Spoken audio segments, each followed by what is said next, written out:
First of all, thank you everyone for joining. Welcome. I know many of you have been here before, but for those who haven't, my name is Allison Thompson. I am a Forest Health Watershed Coordinator here at South Yuba River Citizens League. And our Forest Health team here at Circle, who will introduce themselves in a minute. I see a chat real quick. You can't hear me. Let's do a quick sound check. Can other folks hear me? Yeah, I can hear you, Allison. Okay, great. I can hear you. Okay, great. Sarah, I'm not sure. I see your message. I'm not sure what's going on. Oh, but you probably can't hear me saying that. Talking to Sarah Greensfather? Right. No, sorry, there's another Sarah. Okay. There it was. All right, well, let's, Mary, maybe you can try to help her out, but yeah, if everyone else can hear me, we'll just keep going.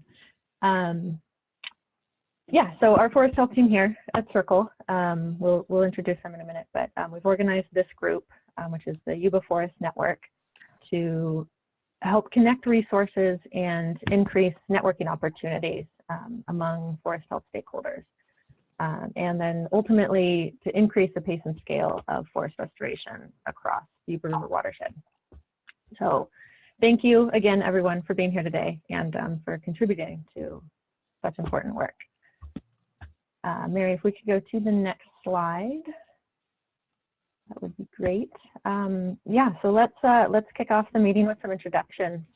If you are logged into the Zoom platform today, for the sake of time, let's just please go ahead and introduce yourself in the chat box, so you can share with us your name, your organization, business, agency, whoever you're representing today, and then answer one fun question for us, which this time is, for me, it's a little bit of a toughie, but the question is, if music played every time you entered a room, what would you want your theme song to be?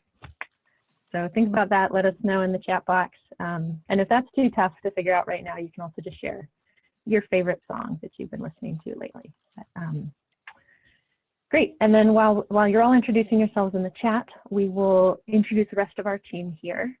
So I will pass it off quickly to Mary McDonald, who will be running our tech here today. Mary, if you want to say a couple words. Hi, everyone. Thanks, Allison. My name is Mary McDonald. I work with Circle. I am the Forest Conservation Coordinator. And I guess my song, I've been listening to Heart of Glass on repeat lately, Blondie. And then I will pass it off to Andrew. Good morning, everyone. Andrew Salmon, Forest Conservation Program Manager here at Circle, and I'm gonna go with Lost in the Supermarket by The Clash. Great, well, thanks, Mary and Andrew. So that's our team here at Circle. And yeah, I see plenty of great chat box introductions going on, so keep those going. But in the meantime, do we have anyone on the phone joining us? I'd love for you to introduce yourself briefly right now. I'm Sarah Greensfather. I live on the San Juan Ridge above the South Yuba. I am the resident leader of my Firewise community, and I've lived here for 45 years. I've been working on the Montezuma fuel break for several years, and I can't think of my favorite song. That's not a problem. Thanks for being here. Is there anyone else on the phone today?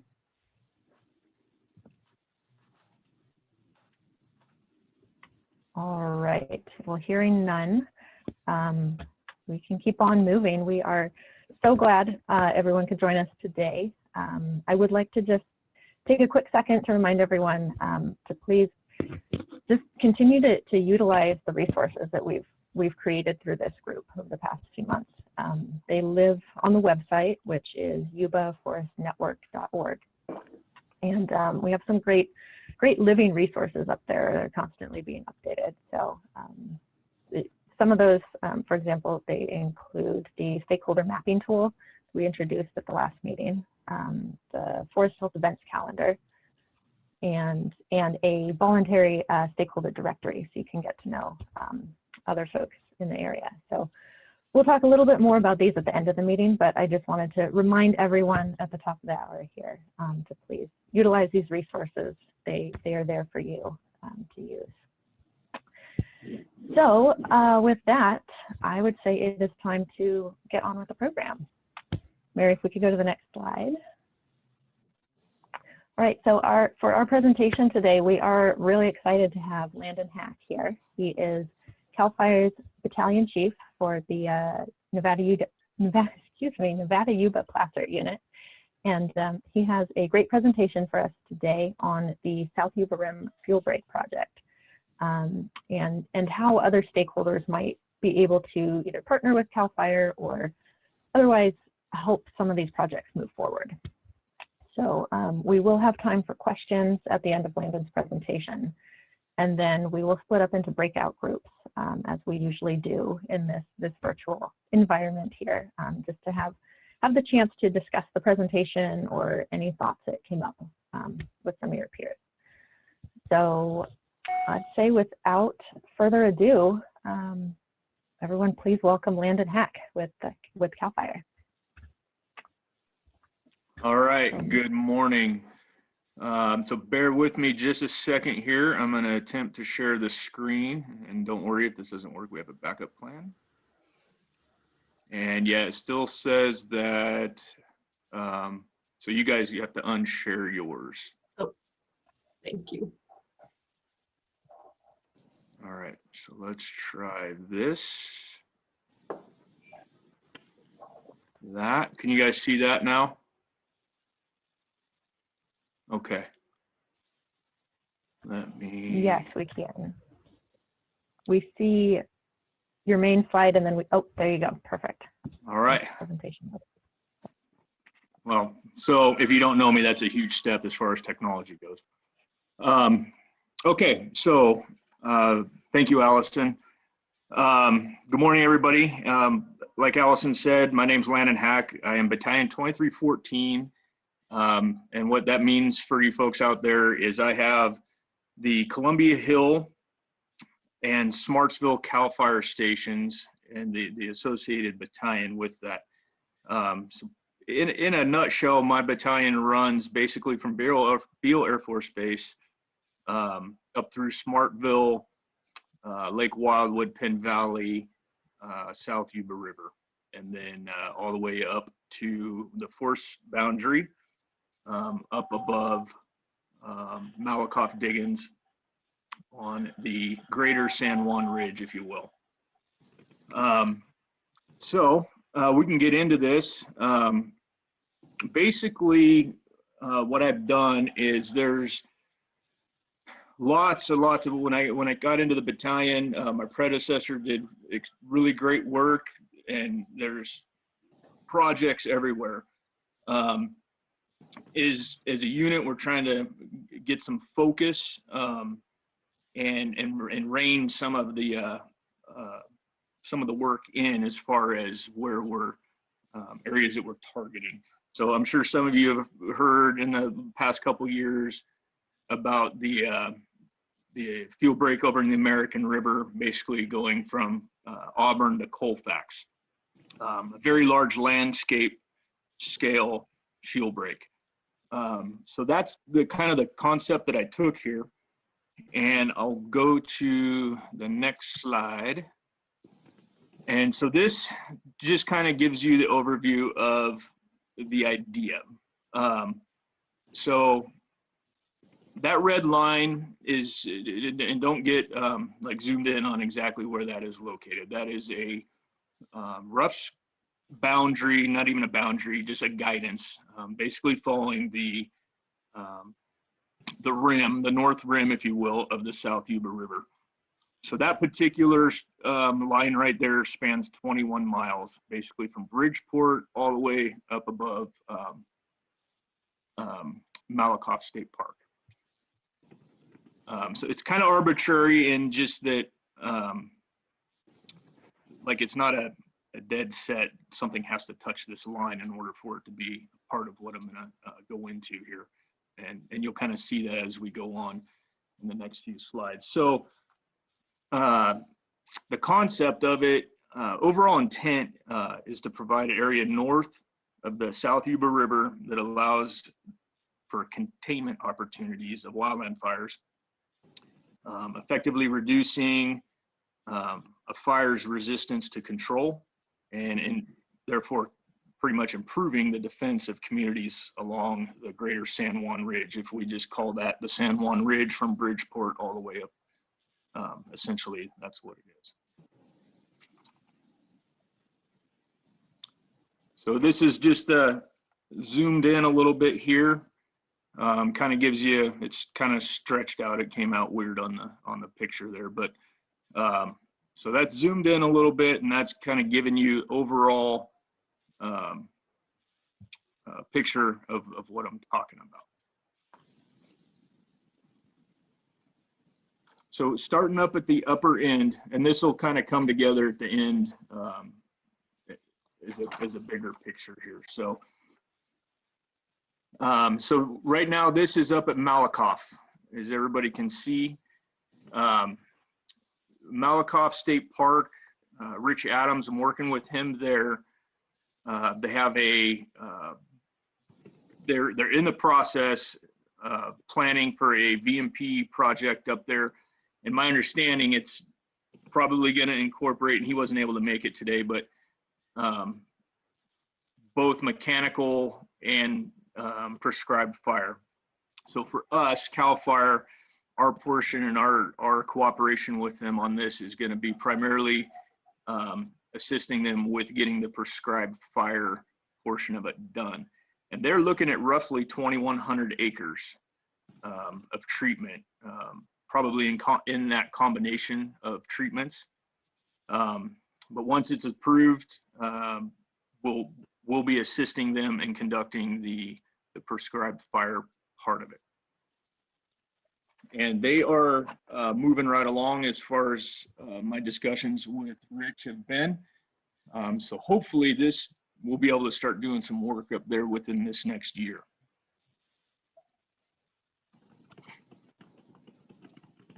So this, moving further to the southwest, you can see Lake City up in the top right. So we're moving down the ridge towards Bridgeport. This is a portion of the Montezuma fuel break. And that line depicts about 13 miles of roadside fuel reduction that was done. This was a community-driven project. Some of the folks on here know exactly what I'm talking about.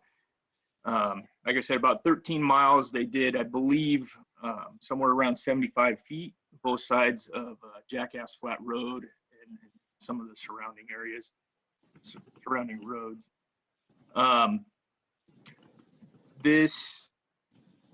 It's mostly completed as far as that portion of it, that phase of it. However, it's one of those ones, as all of them are, it's going to need constant maintenance. So it'll have to be maintained. And then there's also, and it's not on this, I didn't have a picture of the Montezuma Ridge fuel break maintenance project. And Chris might be able to speak to that a little bit more. But if you were to lay that polygon over this, it touches basically this entire area here as well. So it, by all means, all the work that's being done in that definitely backs up the South Yuba Rim fuel break concept. So definitely a portion of the work that needs, to be done. And we're going to move further down. So now we're going down a little bit further. There's Highway 49. I don't know if you guys can see my arrow. Can you see that if I'm moving that around? Anybody? Yes, we can. Okay, thank you. Okay, so this is a project that my predecessor had on his plan. And this is a very rough outline. This is just a conceptual polygon, basically. But this is Bunker Hill VMP, approximately 1,500 acres. And this is going to be my next focus as far as the CAL FIRE side, once I get Reader Ranch up and going, as far as battalion CAL FIRE vegetation management. So we're going to come from Reader Ranch. Once that's up and going, then I'm going to start working on this piece. And this is going to be a CAL FIRE state project. So that's something that we're going to try and buy off. So moving down just a little bit further to the west, this is the Reader VMP or Reader Ranch VMP. This polygon right here encompasses approximately 2,000 acres. And as some of you know, we're already in there doing work, and that was on an old fuel break document, but it only allows us about 200 acres that is right in this vicinity here. Now we are hopefully going to be getting some engagement. Actually, not that one, this one, it's over here. Going back on up there, hopefully this next week or within the next couple weeks, along Birchville. Oops, sorry about that. Along Birchville Road, both sides, hopefully some mastication and some pile burning. Kind of re-engaging there. It's been treated before, but we're kind of going to go back in, do some maintenance on it, because that is covered in the previous fuel break environmental documents. In the meantime, Steve Garcia and our forester folks in their shop are going to be working on with myself, getting all the permissions and everything that we need for this bigger piece here. Primarily Reader property, but there are some other stakeholders around on the outside. There's some BLM stuff down here. There's other private properties over here and two across the street, across Birchville. So this project is in the works. We're working on CEQA and we call them 719s. Those are our agreements with the landowners. And this is going to be pretty much primarily a CAL FIRE project, and it's going to be our investment along with the property owners. They have a stakeholder in it, obviously, but this is going to be a CAL FIRE managed VMP.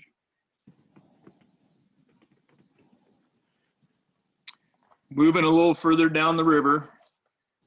So this polygon is just something I kind of put together there. It was bits and pieces of some stuff that Chief Griffiths had. And this is mostly all private parcels.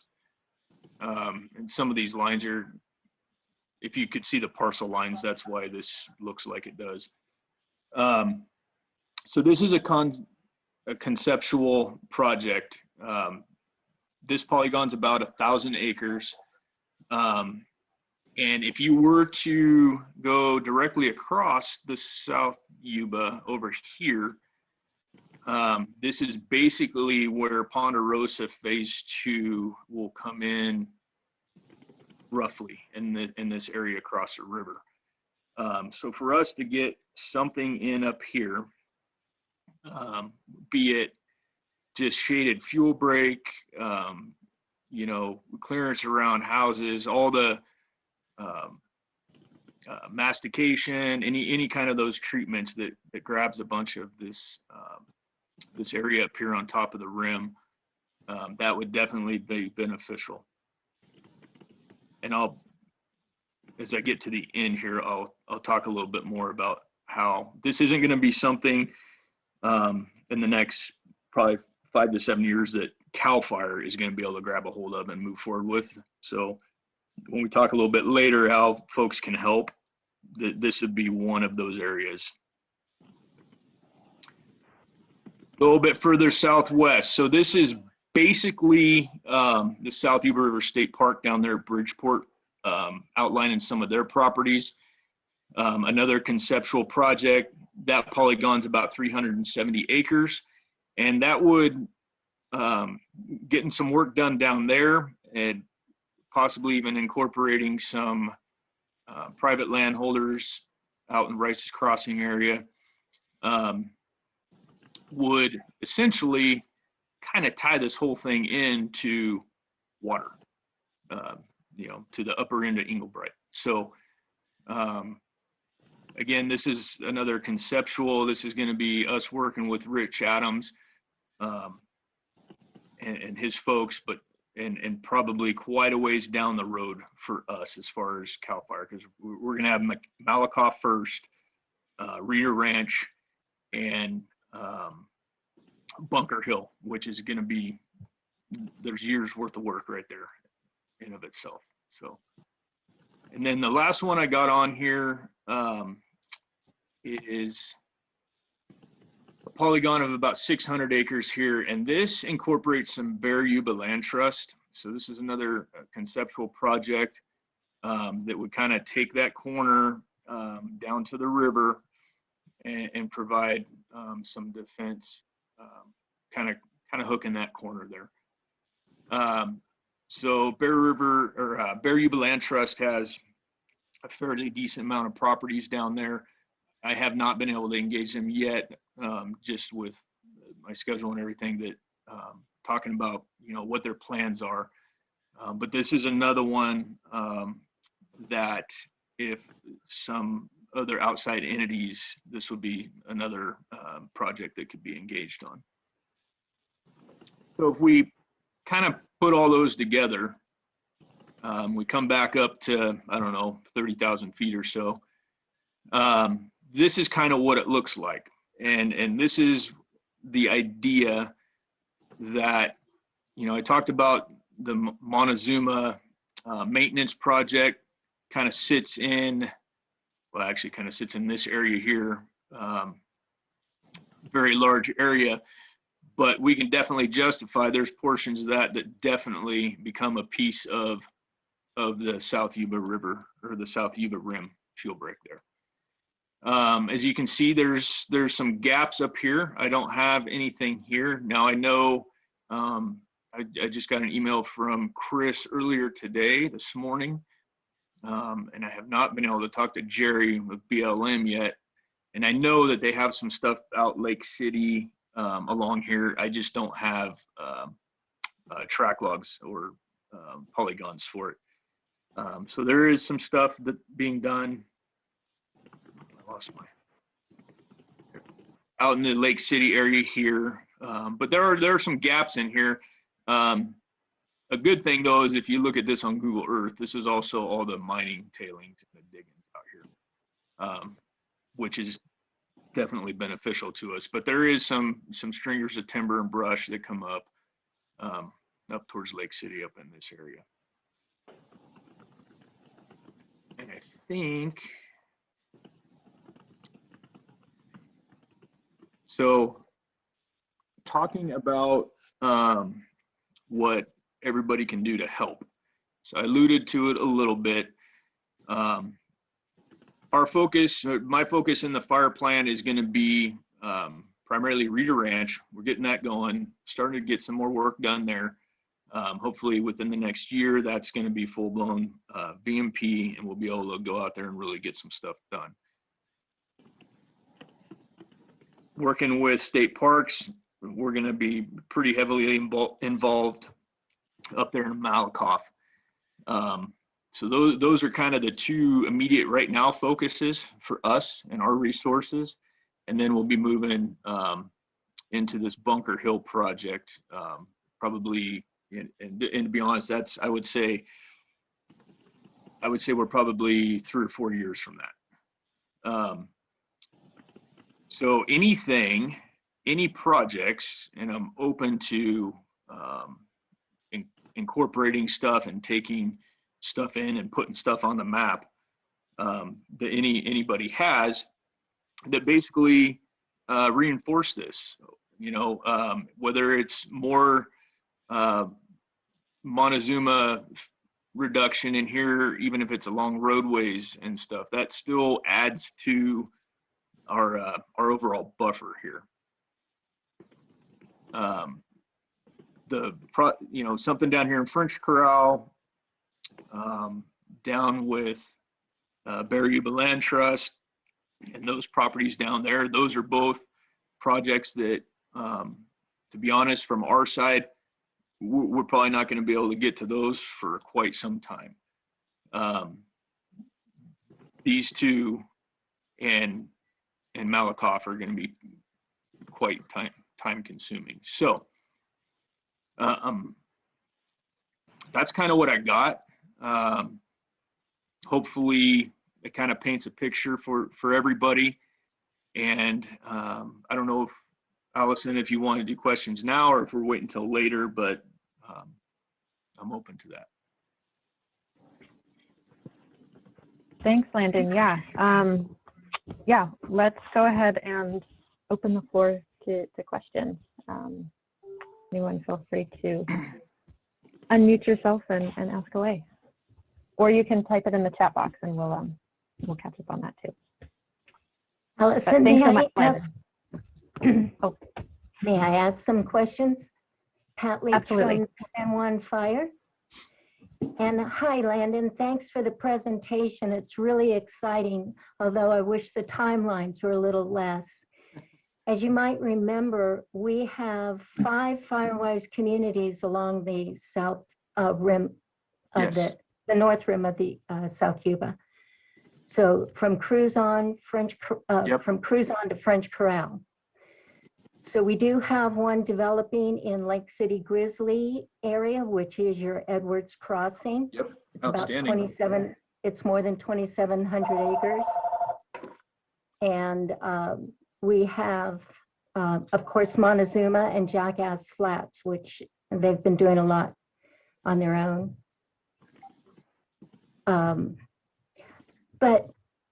And I really appreciate the opportunity for collaboration amongst all of these organizations. I think we're going to learn so much from all of them.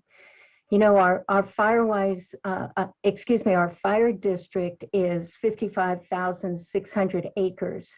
Of that, BLM State and Forest Service have about 25,000 of those acres. But our Firewise communities are already over 17,000 acres.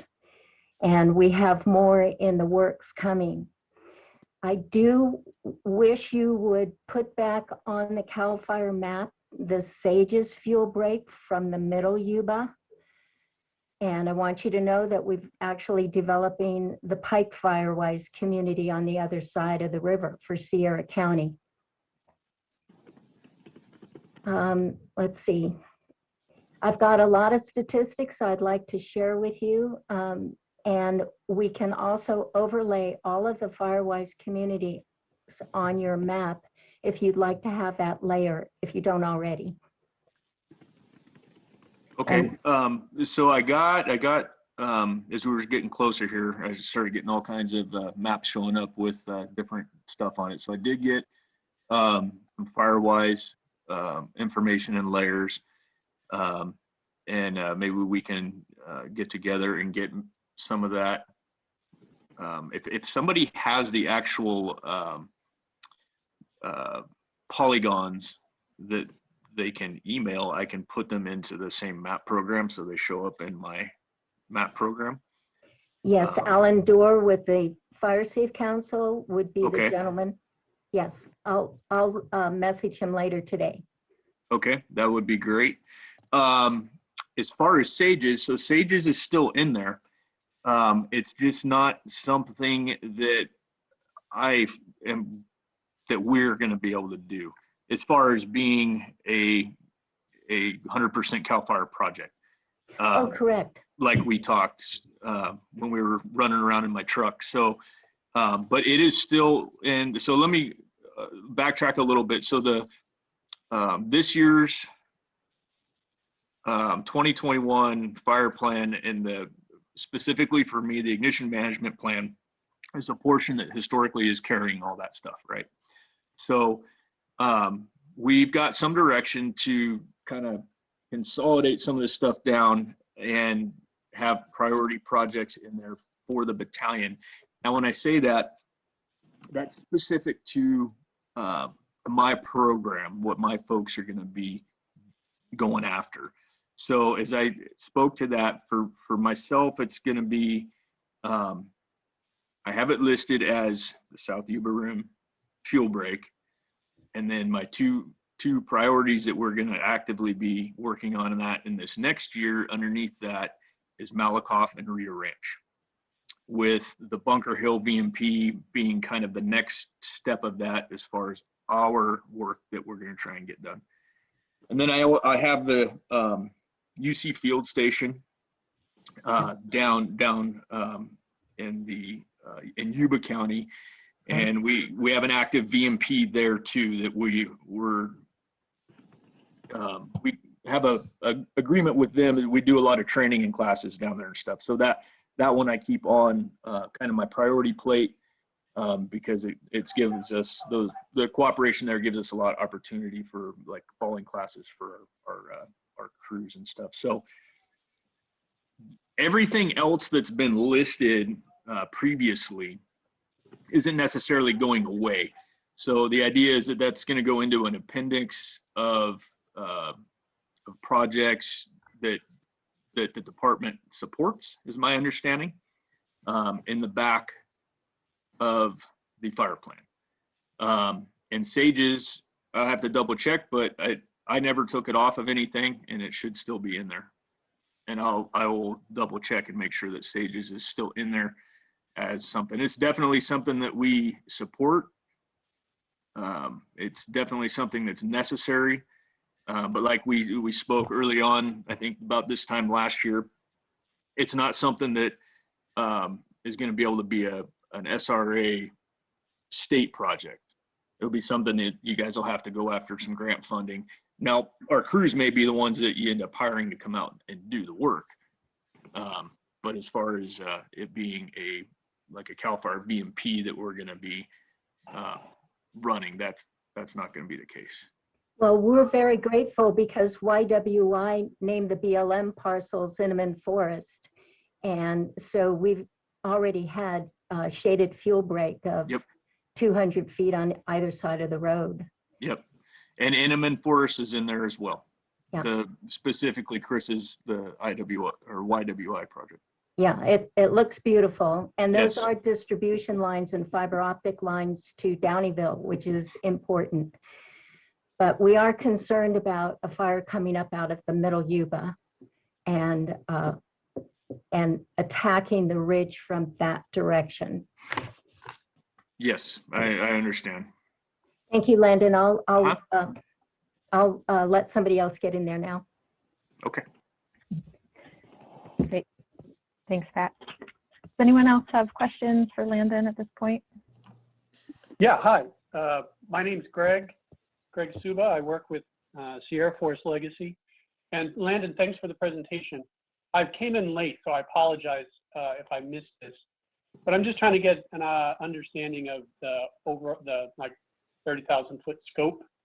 As this group of projects moves from polygon to polygon that you presented, what's the idea within each polygon? Is it to create one contiguous fuel break all along that rim, or is it within each polygon? Is it a system of fuel breaks, or fuel breaks with additional thinning going on somewhere in the larger polygon?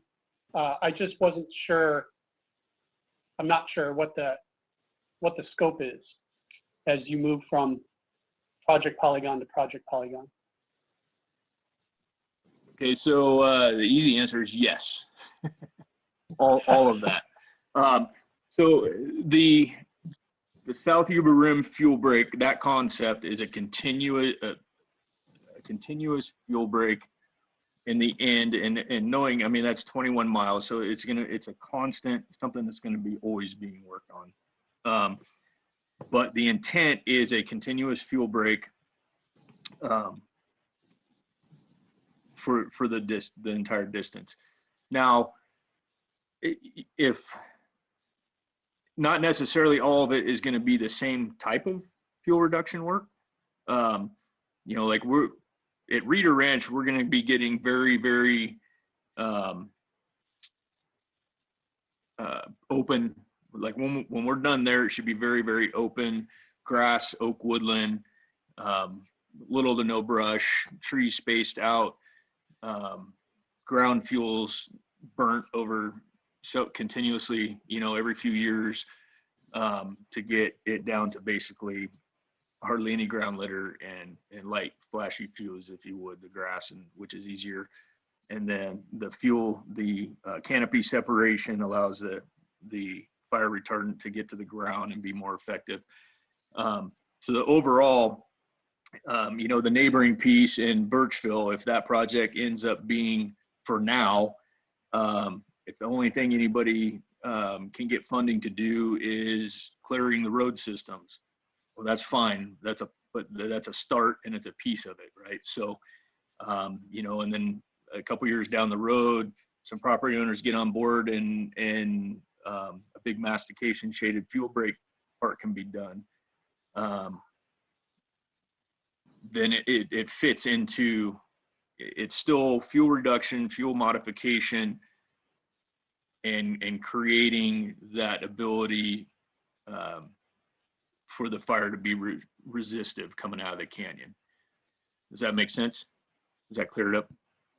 Yeah, thanks. Okay. Yeah. So it's, you know, it's kind of like a patchwork and putting the patches together. Exactly. Yep. Exactly. Thanks. And then one last thing, and maybe it's for later, I don't know, but you mentioned Mr. Garcia and others working on getting the, you know, all the permissions. Is this, are the groups of projects something that can be bundled together under one, like under the new Cal VTP, and assessed that way, which is meant to sort of facilitate the process of that permission? Is that something that can be done here? That I don't know. That's directly a question for Garcia, and I don't know if he's on or not, but I can ask him. Hey, Landon, Landon, I'm on. Oh, excellent. Yeah, sorry, I got delayed on qualification this morning, but I didn't catch the question though. Oh, I was wondering, Mr. Garcia, about the use of the Cal VTP. Can that come into play here to facilitate, you know, whatever needs to be done? Or is everything sort of a project by project basis, or can they be bundled? I'm just wondering if it works that way. You certainly can rely on the Cal VTP to the extent that it's still somewhat pending in terms of the fact that it could be challenged in court. The Cal VTP does have a viewer that offers it offers an overlay that shows you where projects, what areas would fit under the Cal VTP. You can have projects bundled. There's no expectation that just because a funding source might vary, that you can't have a common environmental compliance. I think that your options are open there, but what I would encourage is that if you have a project that you know you want to complete it, you know that you can fit it under the lowest level of environmental compliance, that you would view that as an independent project and treat it accordingly. And then on the flip side, if you have a project that truly has component parts that you would not, that you can't view as separate, that you would want to include them into a broader, larger document so that you're not running the risk of piecemealing. But the funding source then is not necessarily driving, you know, whether you have separate environmental documents. So if it's a watershed level project and you're trying to perform that as a single action, that needs to be included into a single environmental document, and the Cal VTP would accommodate that. Thank you very much. That's very helpful. I have a question. This is Sarah Greensfelder on the phone. Great, go ahead, Sarah. We have maybe 1 or 2 more minutes and then we'll move on in the agenda.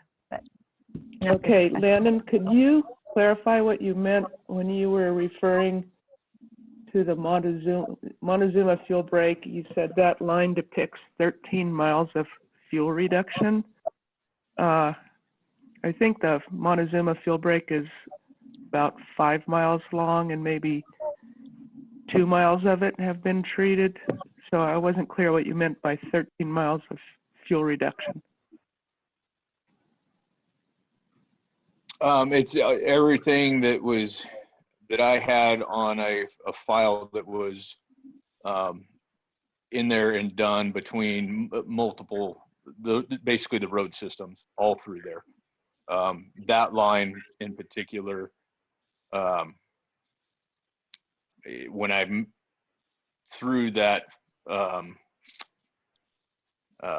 forget what the file shape file in, basically, when it came up in the program, it said it was 13 miles. So that might just be an error that it's 5 miles and misjudged on the transfer from program to program. Pat, do you have any more history on that? I mean, she kind of lives it every day. Actually, no, sir, I don't. And that's why I'm really enjoying this collaboration between all of these agencies. Excellent. Thanks for bringing us together. Great, and Absolutely. I think we had one. Go ahead. We had one more question from Caleb. Oh, and then, sorry.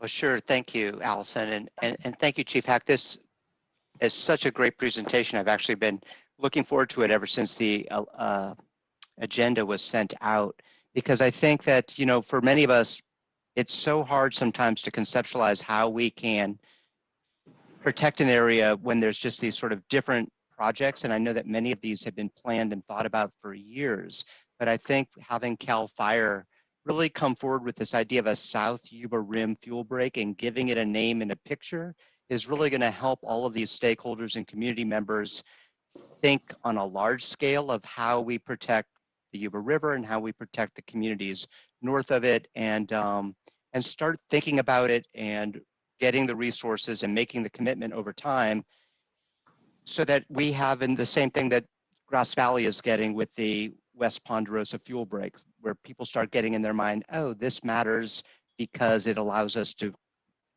you know, have a fighting chance of stopping a fire from taking out Grass Valley, you know, and having this as a way to think about the Yuba River and our state parks and all the rural communities there. So I just really applaud and thank you for the leadership of bringing this forward. And I guess my question to the group, and maybe is, you've made the point that some of these are, you know, these are basically CAL FIRE projects.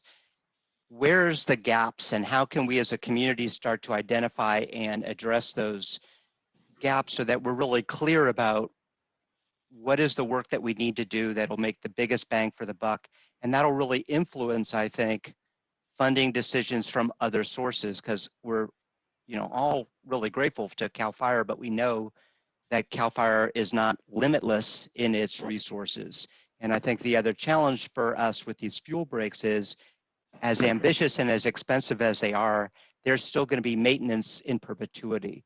So really getting a handle on what are the maintenance obligations and how can we as a community, you know, fund and address them. So I just think that you know, it's hard to remember like, oh, what was the status of the Montezuma project or of the Bunker Hill, but to be able to be thinking as a community about the whole RIM project, I just think this is going to help shape our thinking and our focus, and we'll always be able to know where we are, what we've done, and what still needs to be done. So, you know, I have a million questions about where we go from here, but I just think the way my brain works as a non-expert, this like really appeals to me. Like, okay, the whole South Rim, I can get my head around that. So thank you. Allison, Jim And, Mathias, can I hop in on that for him? Sure, real quick. Okay. Hi, Jim Mathias. I'm the North Division Chief for CAL FIRE Nevada Youth Classroom Unit.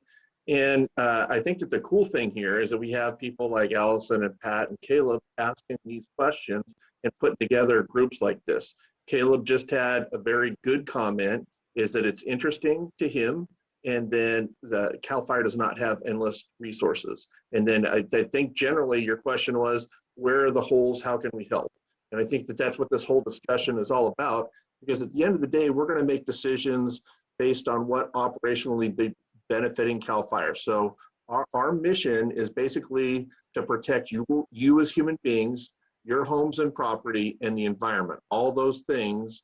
And we have to encompass that with the few limited resources, which have certainly been bolstered in the last couple of years. And the community involvement has been better than it ever has before. And we're probably not going to ever be able to get, our Native American friends were able to manage the forest very well for, basically all of our human recorded history. And the problem that we have now is we have a whole bunch of other human beings moving into those, what used to be very isolated areas. So what do we do to put all these plans together? Basically, if you want to get something on a map, so to speak, the entryway to that is our battalion chiefs. One of them is Landon Hack, and you already heard him talk about his area. And so you could contact him, tell him what your proposed project is or what you would like to see done or an idea that you have, and he'll evaluate, its operational value, and we have experts. Landon and I are not them. Steve Garcia is certainly more of them, but they'll evaluate its advantage to the environment and the long-term effects of what it's going to do to the environment. At the end of the day, we still have to protect the Yuba River, which is the watershed that all of this stuff's going to go down to. So we have to think environmentally what it's going to do to the water. We have to think of what it's going to do. Are we going to facilitate more Scotch broom growing in that area? We have to think about all those things, and that has to be overcome.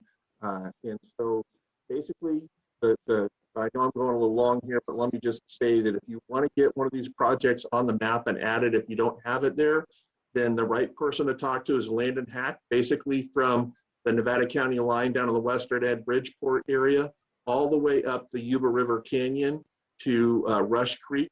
And then it's a north side, south side after that. The north side is Landon up going up into North San Juan and that whole state park. And then the south side would be Matt Wallen out of Nevada City.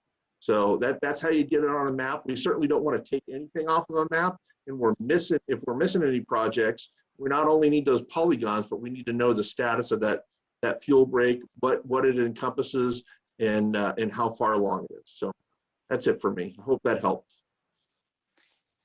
Thanks, Chief Mathias. It really does. And I think, gives the Firewise communities and so many others, some real clarity about how they can, meaningfully contribute to closing the gap. So thank you, Chief. And thank you, Allison.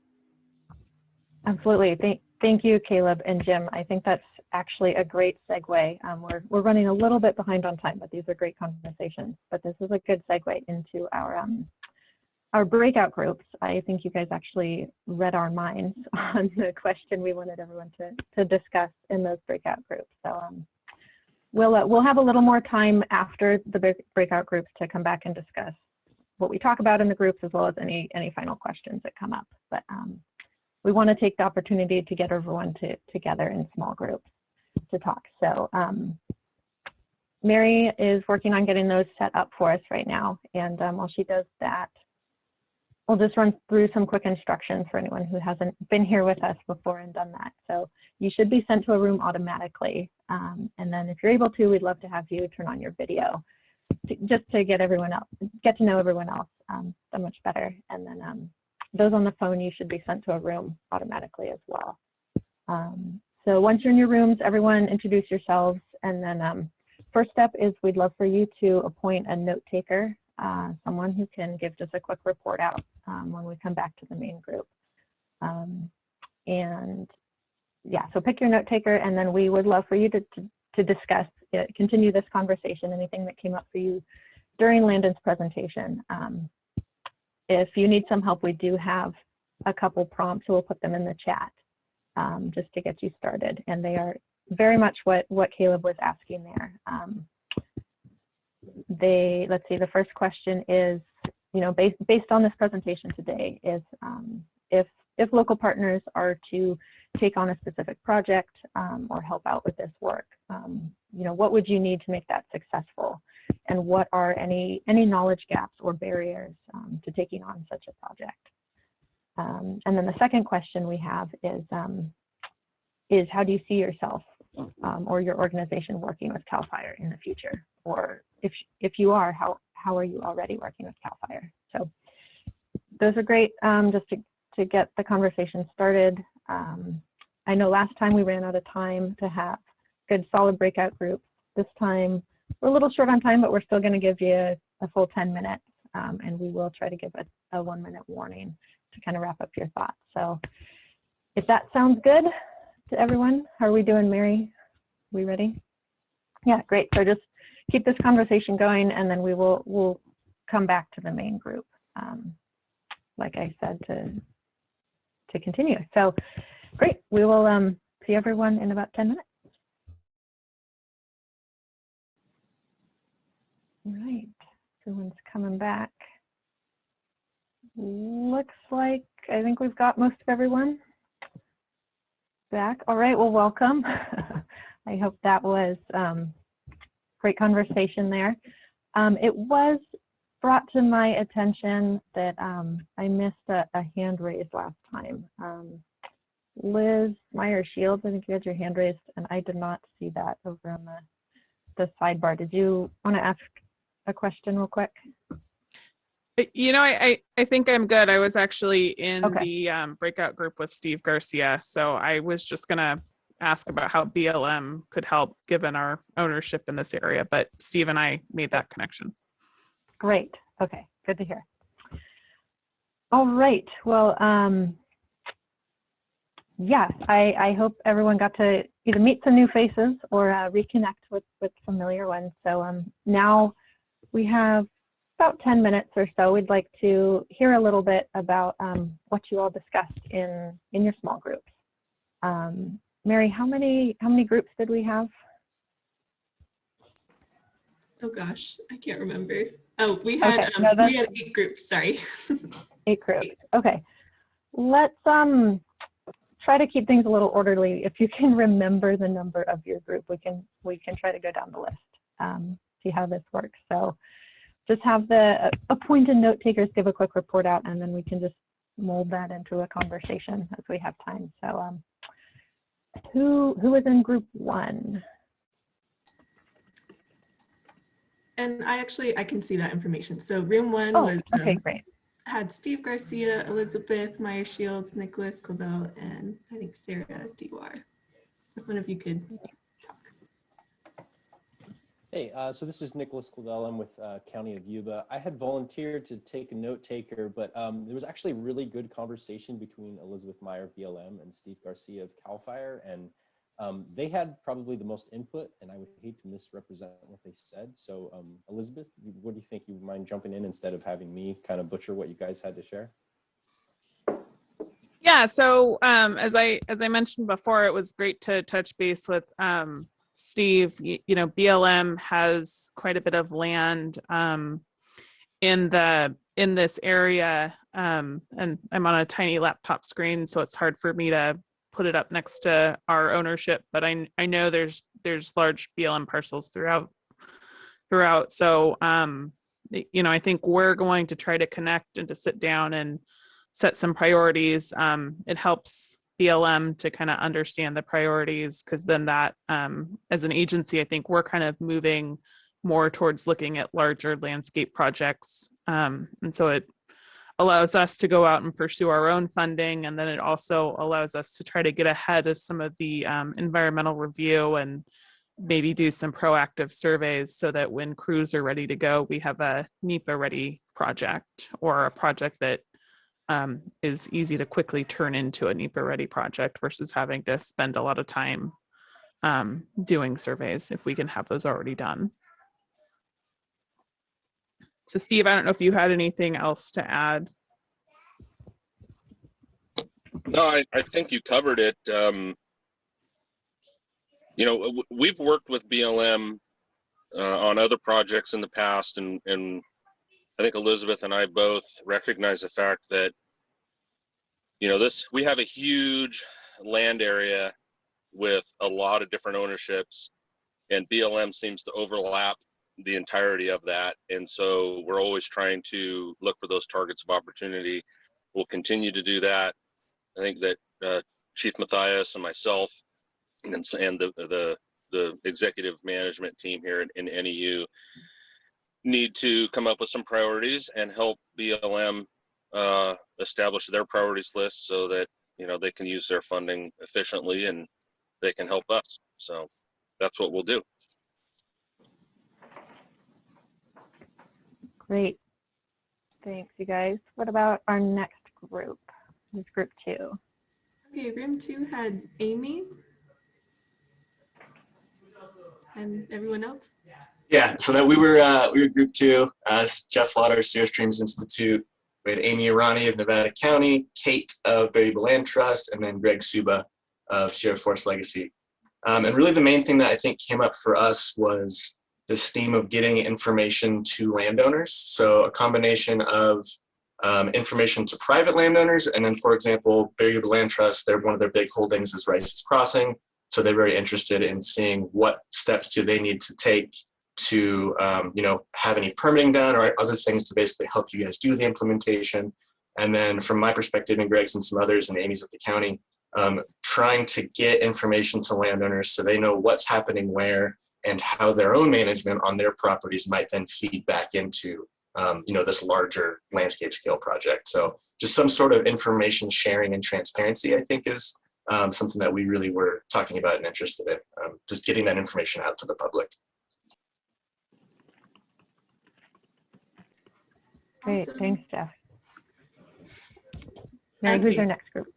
I can speak for group 3 a little bit. My name is Annika. I also work at Sierra Streams Institute and was in a group with Landon and Alex and Joe. Alex and Joe both joined us, I think, a little late in the presentation. And so we got to hear some really great information, additional information from Landon.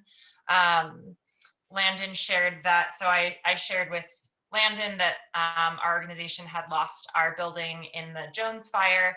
And Landon shared that that fire actually was right on the boundary between his area and his partner's area, and shared that our organization, as we work with the Sierra Friends Center and try and collaborate with other landowners along the Jones Bar Road and maybe the Jones Bar Firewise community, that we can just reach out to Landon, which is a really wonderful thing, to have him as a resource and support.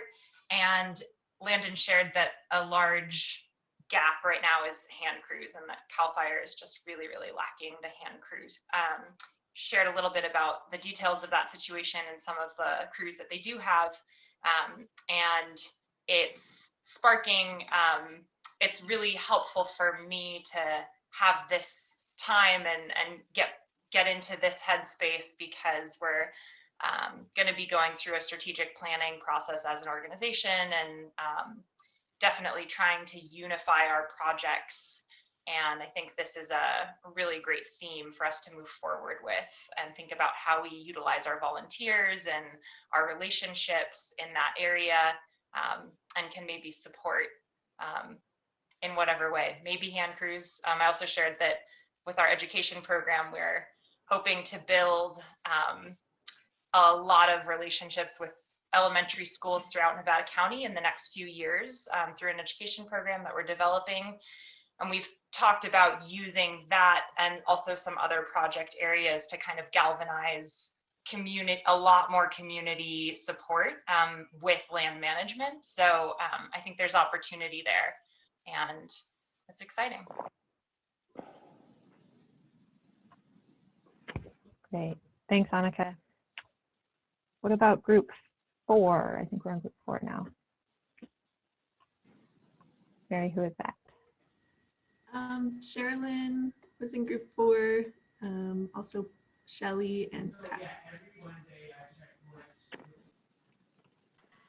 Hi, I'm Amber Cohn. I took notes, but I also had some technical difficulties, and we spent most of our time introducing ourselves to each other. But mostly, we also mentioned that our main reference was to getting information out to people, and having education about native land use, land management, and it seems like we're hearing this a lot, is how do we connect with people who own land and are doing their own land management, and letting them know that it's important how they manage their land, and that, you know, that we're not just necessarily cutting everything down so that it doesn't catch on fire, but also that there are habitat issues, and, you know, how do we educate people in general who live here to use land properly, and yeah, to be good land managers. Absolutely. Thanks, Amber. Yeah, I think we're sensing a theme here on that education front. All right, who is our next group? Group 5. So group 5 had Cameron and Chief Matthias, also Saul. Anyone? I guess I can get an update.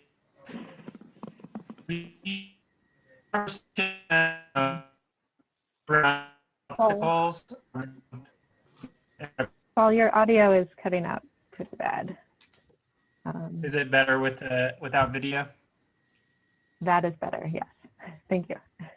Okay. Yeah, we were talking about kind of obstacles as they relate to private property. So Sarah and I, representing the San Juan Ridge Taxpayers Association, wanting to really involve, kind of get Firewise communities together, and kind of share notes and prioritize. And something that Jim Matthias brought up was just kind of like, you can kind of do what you want privately on your property, but then there's some trigger point as far as like multiple lands together with grants that can trigger CEQA.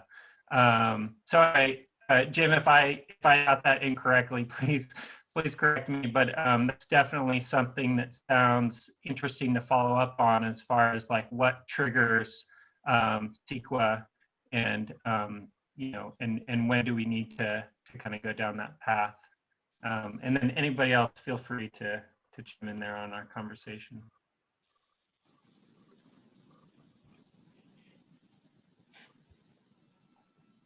All right, thanks, Saul. Let's move on to the next group. I think we're on group 6.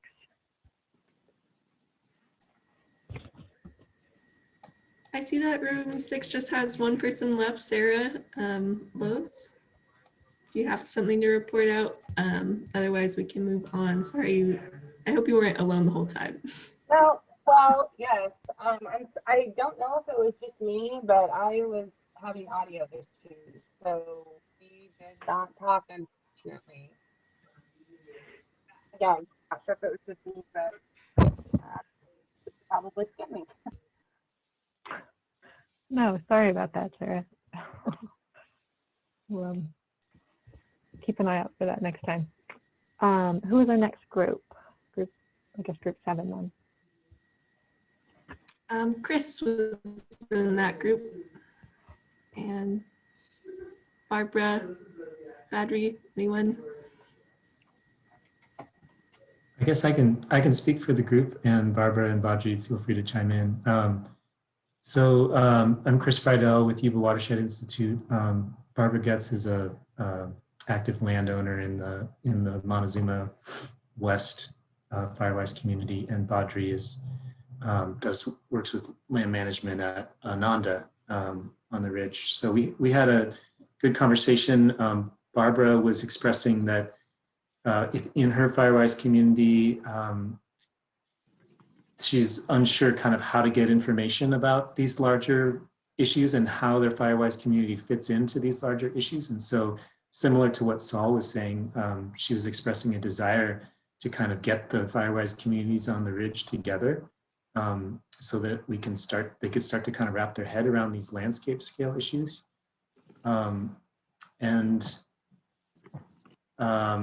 I think Badri is also on the San Juan Ridge Taxpayers Association, and he was also thinking that was a good idea. So it sounds like this meeting is going to happen. Then we also, Barbara and I got into a conversation about the Montezuma fuel break, because that is something that we submitted a grant application for the Yuba Watershed Institute in order to do maintenance on the original fuel break. And we talked about how for that grant application, we chose to work on an existing CEQA document, which restricted work to within 75 feet of a line on the map. So it was just this kind of thin 150-foot wide strip of treatment. But Landon's presentation reminded us that, oh yeah, we can think outside of that. And Barbara was saying that the original fuel break that was put in by CAL FIRE in the 70s actually was larger than that 150-foot wide strip. And so I think I was talking about how a lot of times when the Yuba Watershed Institute helps communities with these projects, it's coming from the community and kind of coming up. This is kind of a top-down approach, but I think both need to be considered, because I think it's really important to get all the neighbors as part of the conversation, because they can talk about which landowners are amenable to treatment. They've walked the areas, they know kind of where the treatment might be most appropriate. And so I think we're gonna have, the Watershed Institute's gonna have another focused conversation with Barbara and her neighbors, and also the other Firewise community at the other end of the fuel break, to talk about this possibility of kind of expanding it for future grant applications.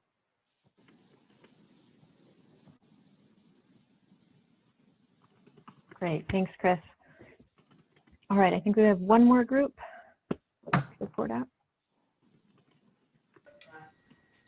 Well, this is Caleb. I was in group 8 with Lori Oberholzer from Sierra County Land Trust and Nick Graham from the Sierra Fund. And like one of the earlier groups, we were pretty social, which was great. But I think just in terms of a few themes, and Lori and Nick should jump in, you know, Lori had an incredible project up in the, Sierra County, and their maintenance, we were talking about maintenance, isn't as heavy because of the elevation. And then there's groups of users like bicyclists who can be called upon for maintenance duties. So Lori, obviously you could add to that, but I just thought that idea of sort of identifying stakeholders who have a use on the, engagement with the land can also be called upon to help maintain it over time, because that's going to be such a big piece of the success of these projects. It's hard enough to get them funded, and then what a tragedy if they're not maintained. And then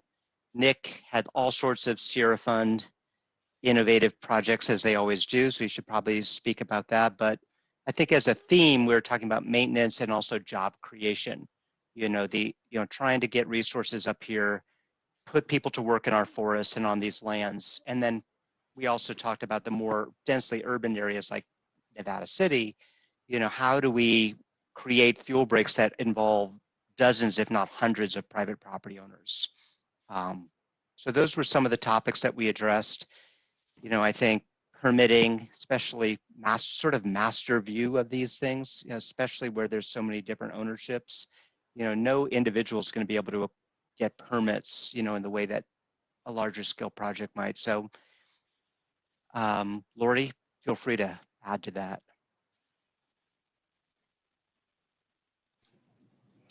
I think you wrapped it up pretty well, Caleb. Thank you, Steve. I think you hit everything pretty well.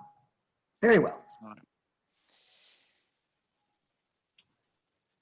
Great. Well, thanks everyone for great report outs. I hope this was really helpful, useful, informative for everyone. We'd love to keep the conversation going. We are quickly running out of time for today's meeting though. So we're gonna move forward with a couple quick report outs. But I think I'll come back to that in a minute, but definitely keep the conversation going. So let's move on. I know Andrew wanted to give a quick report on a new subgroup we're putting together as part of Yuba Forest Network. Thanks, Allison. So just out of some conversations that Chris Friedel and I had recently, we have been talking about putting together a small project that would look into all the different technologies or say data sets that different forest health groups are using. And the idea here is that, there's so many different scales of LiDAR, of different topographic information or other sources of data or ecological and biological data that's out there. And yet like the user-friendly or access, there's so many issues with access and redundant efforts, but also when to use what. And so I think we had started brainstorming and I've started to put together a template, but to just talk about what are the different technologies or programs or data sets that different groups are using and when are they using them? And then what could we do to maybe in the long term, how could we consolidate these resources and share them? So we'll be putting together a meeting, not next week, but the week after, and I'll send out a poll with the notes when Mary and Allison share the notes. But if you'd like to join us, we'd really appreciate it. And I think we can do something pretty robust. I've connected with the Sierra Nevada Conservancy and their chief scientist who's going to help give some input as well into some of the larger regional efforts.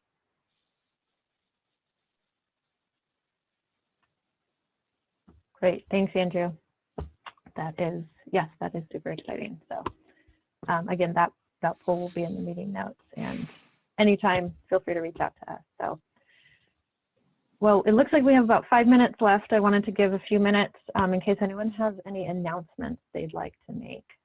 This is a great platform for that, and we will certainly include any announcements you have on our website and in the meeting notes, and you can blast that out to large listserv. So let's just open up, we'll try this again, open up the phone line. Go ahead and speak up if you have an announcement to make. I was just gonna quickly chime in. I know we had talked about maybe punting the burn severity mapping stuff. I'm not sure if you still wanted a quick update on that, but I don't want to monopolize the time either. I think a quick update would be great, Jeff.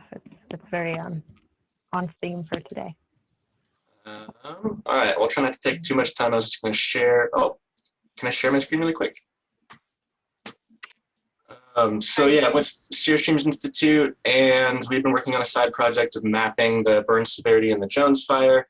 I just want to give a quick update on that. It's actually a good segue from what Andrew just talked about, some of the technologies that we can use, and then why we're doing it, how we're doing it, etc. So this is Jones Fire. You guys all, for the most part in this room, know where it was. Those on the phone, I apologize, I can send you these images later if you're interested. But this is burn severity mapped using satellite-derived reflectance imagery, in this case, a metric known as differential normalized burn ratio.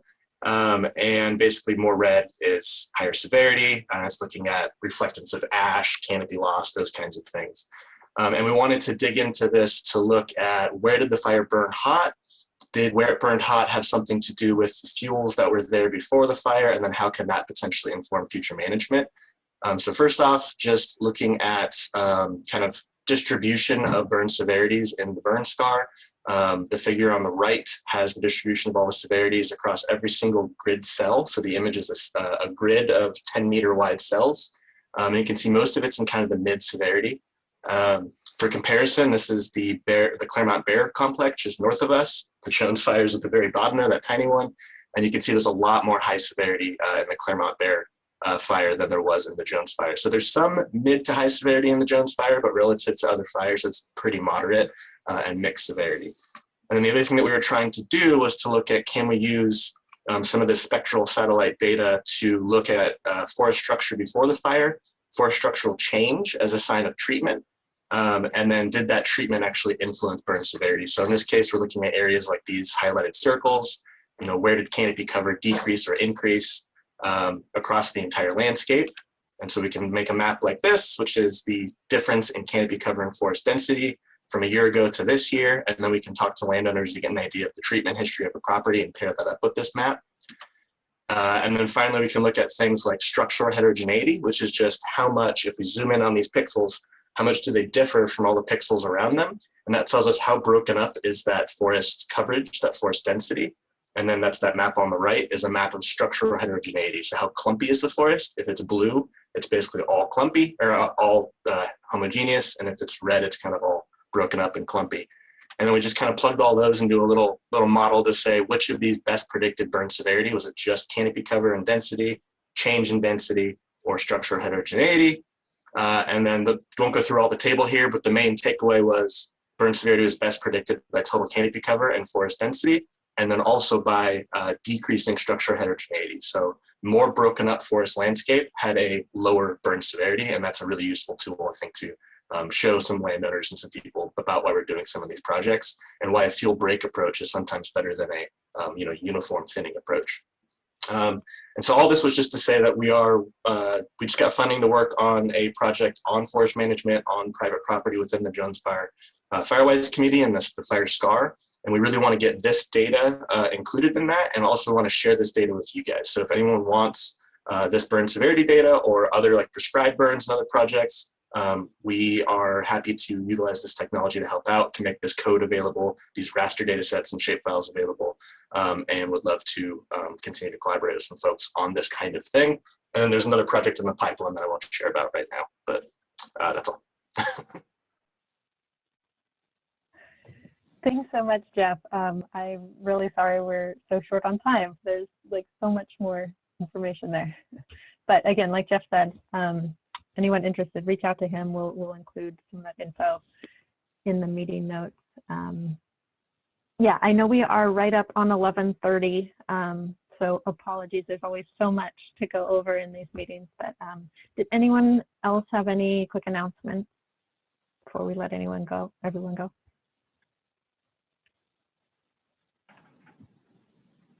All right. Well, hearing none, just want to thank you guys so much again for being here today. We were hoping to point out a little bit more some of the resources on the website. Go ahead and just check it out yourself. We do have, again, the calendar. We have the stakeholder mapping tool, which Mary has done a great job and is always adding. So, so send her your information. And then we have a directory if you'd like to keep in contact with some of the folks you've met here. It is voluntary, so you need to go in and input your contact info, and then it's password protected, so it's not out for the whole world to see. But go ahead and add your info there and check it out if you'd like to connect with some of the folks here.